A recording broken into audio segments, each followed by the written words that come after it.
Hello friends. एक बार फिर से स्वागत है आप सब लोगों का मेरे यूट्यूब चैनल में। आज हम लोग पढ़ने वाले हैं 6th क्लास का चैप्टर नंबर 4, जिसका नाम है द ओल्ड क्लॉक शॉप। ये एक बहुत ही शानदार कहानी है। तो करते हैं इस शानदार वीडियो की शुरुआत। क्रिसमस की जो शाम है वो आ चुकी है और अभी भी कुछ लोग ऐसे हैं जो मार्केट में जाके अंतिम समय तक अपनी खरीदारी कर रहे हैं। यहाँ वहाँ इधर उधर जहां भी हम देख रहे हैं, बर्फ की चादर जो है ये छाई हुई है। ये कहानी है वो अमेरिका से जुड़ी हुई है।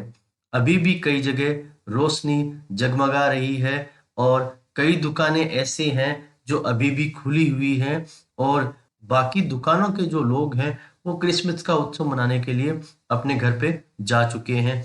और यहाँ हम जिस दुकान की बात कर रहे हैं वो एक पुरानी क्लॉक शॉप है, जिसके मालिक हैं वो मिस्टर रे हैं, जो काफी बूढ़े हैं और वो डेफ है। डेफ का मतलब उन्हें सुनाई नहीं देता है। वो अपनी दुकान में काम करते हैं और वो आज बहुत देर तक काम कर रहे थे। उनका काम लगभग पूरा हो चुका था और वो अपने घर पे जाने की तैयारी कर रहे थे। तभी उनकी दुकान का दरवाजा खुला और ठंडी हवा दुकान के अंदर आई। उन्होंने देखा तो उनके सामने एक व्यक्ति उन्हें दिखाई दिया, जो कि एक ग्राहक की तरह नहीं दिखाई दे रहा था। उन्होंने देखा कि ये जो व्यक्ति है उसकी उम्र लगभग 50 साल है और उसके साथ में एक 20 साल का व्यक्ति और है जो दरवाजे के पास खड़ा था। और जो बूढ़ा व्यक्ति है वो काउंटर के पास आ गया और वो उनकी तरफ देख रहा था और इस व्यक्ति के हाव भाव कुछ सही नहीं दिखाई दे रहे थे। मिस्टर रे, जो इस दुकान के मालिक हैं, वो अपने डर को छिपाने का प्रयास करते हैं और सामने वाले व्यक्ति को एक नोटपैड और पेंसिल देते हैं जो कि काउंटर पे रखे हुए हैं, ताकि वो उस पे कुछ लिखा हुआ पढ़ सके। मिस्टर रे इस व्यक्ति की तरफ मुस्कुराते हैं और फिर इशारा करते हैं अपने कानों की तरफ और उसे बताना चाहते हैं कि उन्हें सुनाई नहीं देता है। अब ये जो व्यक्ति है थोड़ा संदेह में आ जाता है। वो नोटपैड को अपने पास लेता है, उसे पढ़ता है और उसके बाद में वो अपने दोस्त की तरफ चला जाता है। जब वो व्यक्ति अपने दोस्त के पास चला गया है और ये दोनों व्यक्ति आपस में कुछ बात कर रहे हैं, तो मिस्टर रे ने देखा कि उनमें से एक व्यक्ति के पास गन भी है, जो उन्होंने अपने कपड़ों के अंदर छिपा रखी थी।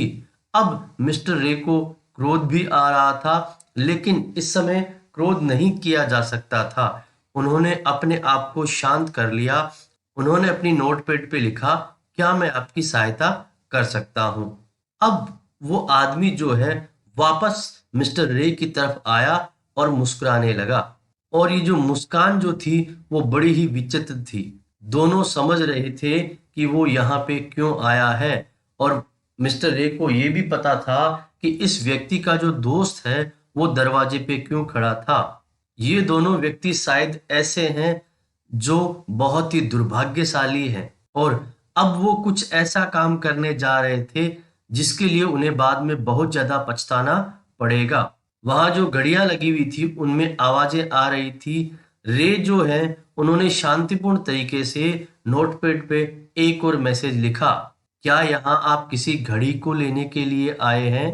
तब उन्होंने क्या किया, उस व्यक्ति को एक बोर्ड की तरफ इशारा किया जहां पे लिखा हुआ था लोन। इसका मतलब वो ये जो घड़ियां होती हैं उनके बदले में लोगों को कुछ पैसा दे दिया करते थे।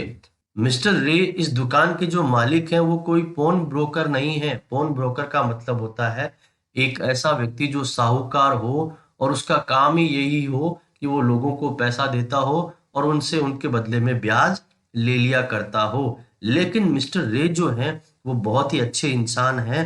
वो जरूरतमंद व्यक्तियों की हमेशा सहायता करते हैं और कभी भी इस काम से पीछे नहीं हटते हैं। जब भी कोई जरूरतमंद व्यक्ति उनके पास में आता है जो अपनी पुरानी घड़ी को उनके यहाँ रख जाता है और उसके बदले में कुछ लोन ले लेता है, तो वो हमेशा ऐसे व्यक्तियों की सहायता करते हैं। और कई बार ऐसा भी होता है कि वो जो व्यक्ति उनसे लोन लेते हैं वो उसी कीमत पे वापस अपने घड़ी को ले लेते हैं और बिना किसी ब्याज के मिस्टर रे जो हैं उन्हें उनकी घड़ी को लौटा देते हैं। अब ये जो बूढ़ा व्यक्ति है जो इस दुकान में बुरे इरादों के साथ में आया था, अब वो थोड़ा आरामदायक स्थिति में लग रहा था। शायद उसके दिमाग में कुछ उथल-पुथल चल रही थी और वो अपने इरादे को बदल रहा था, क्योंकि जब वो दुकान में आया था तो यहाँ वो बुरे इरादों के साथ में आया था। उसने अपने जेब से एक घड़ी निकाली और उसे आगे कर दिया और उसने मिस्टर रे से पूछा, इस घड़ी के बदले में आप मुझे कितना पैसा दे सकते हो? मिस्टर रे ने उस घड़ी को हाथ में लिया और वो उसे देखने लगे। इस घड़ी में कुछ भी खास बात नहीं थी, लेकिन फिर भी इस घड़ी में बहुत अधिक ताकत थी। ये एक ऐसी वस्तु थी जो बुरे परिस्थिति में फंसे हुए दो लोगों को बाहर निकाल सकती थी। मिस्टर रे को पता लग गया था कि ये जो दो व्यक्ति हैं वो बुरे इंसान नहीं हैं, पर उनकी परिस्थितियां बहुत ही खराब है। इसी कारण से वो यहाँ पे मेरी दुकान में बुरे इरादों के साथ में आए थे, परंतु अब उनका जो विचार है वो बदल चुका है। तो मिस्टर रे ने उस व्यक्ति से पूछा कि आपको इसके बदले में कितना पैसा चाहिए?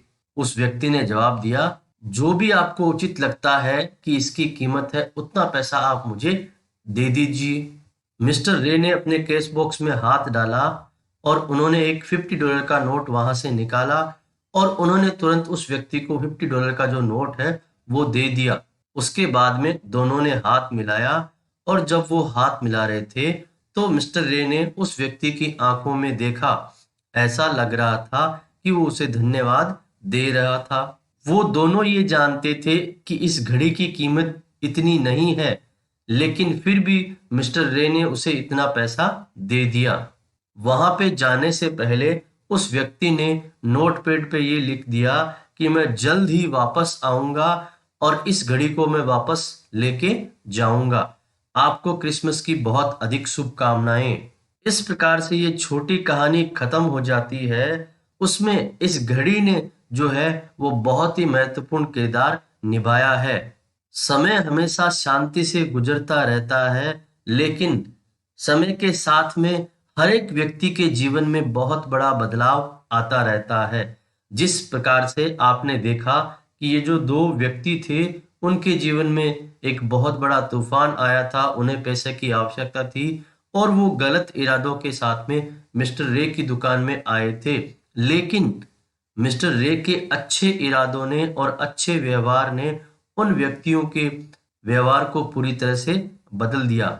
ये कहानी हमें एक बहुत ही प्यारा संदेश सिखाती है कि आप अगर शांति रखते हैं और दूसरों के प्रति अच्छे इरादे रखते हैं, तो आप इस दुनिया में कुछ भी कर सकते हैं। जैसा कि हमने इस कहानी में ये तीन इंसानों के साथ में होते हुए देखा।